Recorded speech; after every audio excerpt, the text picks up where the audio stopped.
Live with ClickOrlando.com, this is News 6 at 11, getting results. Tonight, a family devastated and searching for answers. What police are telling us after a deadly hit and run in Volusia County. President Biden urging Congress to get something done on gun control after multiple mass shootings. The solutions lawmakers are debating next. First, though, tracking the tropics tonight. We continue to keep an eye on that storm just off the coast of the Yucatan. Glad you're with us tonight. I'm Matt Austin. And I'm Lisa Bell. We just got new information from the National Hurricane Center. Let's get right over to Chief Meteorologist Tom Sorrells with the update. Tom? The big news, Lisa, is that nothing's changed. We have not upgraded. 2 thumbs up on that. Here's the 11 o'clock advisory. Wind speeds are still 35 miles per hour, gusting to 45. Pressure is down a bit from 1,003 millibars to 1,001. No, it's just 1,003 still. So moving is north to 6 miles per hour. Okay, that hadn't changed much at all. And when you look at it, all the information we're giving you is estimates from satellites. There hasn't been another flight through there in the last 4 or 5 hours. There is another one scheduled during the overnight, so maybe by tomorrow we'll know a little bit more. Right now they're estimating it's right here on the tip of the Yucatan. All this stuff you're seeing here that looks so impressive with the storm, that's just rain, big convective action that's been sheared off and pushed over here into Cuba. So the center of the storm is here. That will never be a player in the storm. That moisture is going all the way up to the Bahamas tonight. Where's this thing going to go eventually? Well, from here all the way through the Gulf to here, around Fort Myers, sometime Saturday afternoon. It should be over here around southern Brevard County by Saturday night at 8 p.m. Then it races into the Atlantic. It could strengthen out there. Now, let's be well heard. Again, as I just said, we have no new flight info coming out of this tonight, no new real big information until tomorrow. So it's not going to get named during the overnight. That probably won't happen until late tomorrow. And everything that we know is just an estimate. There's the moisture, though, coming our way. A lot of you are going to see some rain. I'll be back to pinpoint the estimated rain totals a little later. Tom, thank you. Don't forget, you can get the latest alerts sent straight to your phone when it comes to the tropics. Just download our free Hurricane Tracker app. All you have to do is search WKMG in your app store. New tonight, a plea for solutions, unity, and bipartisanship. President Biden this evening addressing the nation scarred by mass shootings and gun violence. The president is calling out Congress to come together and work on gun reform laws, saying action has to be taken. Columbine, after Sandy Hook, after Charleston, after Orlando, after Las Vegas, after Parkland, nothing has been done. This is not about taking away anyone's guns. It's not about vilifying gun owners.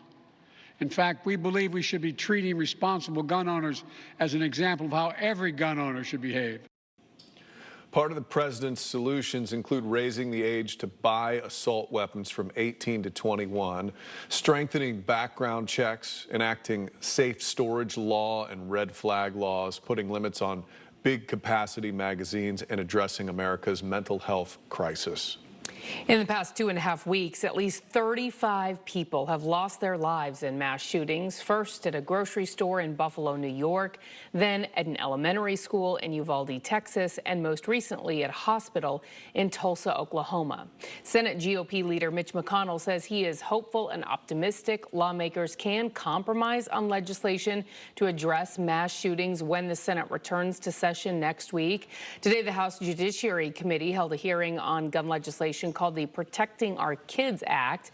That would address some of the points that President Biden brought up, including raising the age limit for purchasing a semi-automatic rifle. The act would also make it a federal offense to manufacture or possess large capacity magazines.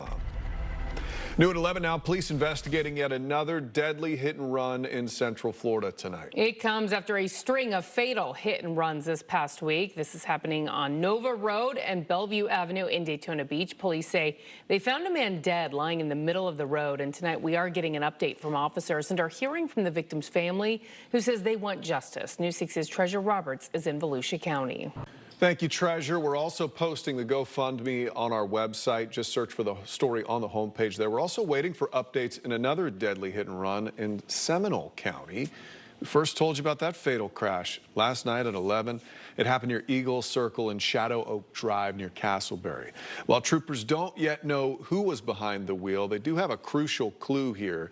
The silver Audi SUV was found a mile away with its interior torched. The FHP is talking to the owner of the SUV, and the driver could face felony charges. Unfortunately, though, experts say gas prices are not coming down anytime soon. Now the White House says the president is headed overseas to talk about oil production.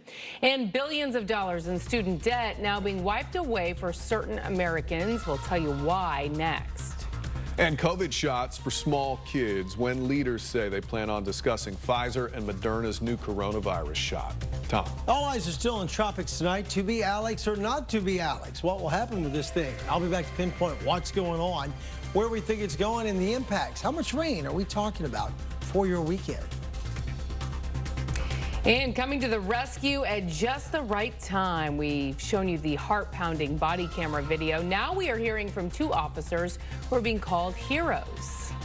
You're watching News 6 at 11 live on a Thursday night. We're getting results for Deltona, Cocoa Beach, and all of Central Florida. This portion of the news is brought to you by Rubenstein Law, 1-800-FL-LEGAL. You were the first ones to respond to this concern, and I'm really happy that you did get some results through this. Live with Matt Austin, Lisa Bell, weather with Chief Meteorologist Tom Sorrells, sports with Sports Director Jamie Say, and special reports from the investigators. This is News 6 at 11, getting results. We showed you this intense video earlier this week. Two Ocala police officers jumping in to save a 6-day-old baby who was choking on his mother's milk. They say that baby was turning purple, and they got there just in time. Now News 6's Troy Campbell is hearing from the two officers who rushed in to help. That video. My blood pressure goes up to about 200. Right? When I see that video, it's terrible. It's like looking out into the tropics sometimes. Chief Meteorologist Tom Sorrells. Kind of a confusing looking storm for a muggle like me, because I thought the meat of it was over Cuba. It's not. We talked about this earlier tonight, and then Matt walked in and said the same thing we were talking about. Come look at what we're talking about right now. See this? That is not your storm. That's the big convection that's being sheared away from the storm. Storm itself, for the center, is right here. It's an ugly bunch of nothing right now. It just has the potential to become a tropical cyclone by this time tomorrow, maybe. Maybe. We're looking at it tonight. There'll be some more flights going through it the next 24 hours. But for now, the position is right here at the tip of the Yucatan. There have been little swirlies going around kind of the area. If you did the average, you'd say that's the mean right there. That's where it is for the most part. But the potential tropical cyclone number 1 has wind speeds up only 35 miles per hour. So it hasn't grown up yet, hasn't gathered any steam yet. Here's a close-up of the track that matters most to you. Here's Saturday morning, 8 a.m., Saturday about 2, maybe 1, 2, 3, 4 in the afternoon, and then Saturday by 8 p.m. exiting southern Brevard County. It's still a tropical storm with wind speeds of 40 miles per hour, maybe, if it can get its act together. All that we're giving you tonight is an estimate based on the satellites. Flights have not been through there in hours. This is what lies ahead during the overnight tonight. First one flight coming up soon, then another one at 5:15, if necessary, tomorrow afternoon, and then again on Saturday morning. So a whole lot going on in the next several hours. What about the expected rain? We'll talk more about this again. Just know the bullseye is going to be to the south and the west. Here's the rain tonight. Our scattered showers have all gone to the Gulf of Mexico, and that's all well and good. But tomorrow, this kind of tropical moisture is going to overrun the entire peninsula, end up in your backyard for some of you. Those of you to the north won't get nearly as much rain as those of you to the south. Take a look at where we are now. Run to HealthCam, 75. Temperature reading Daytona Beach, 76. It's all good. Everywhere's calm tonight. We've done great.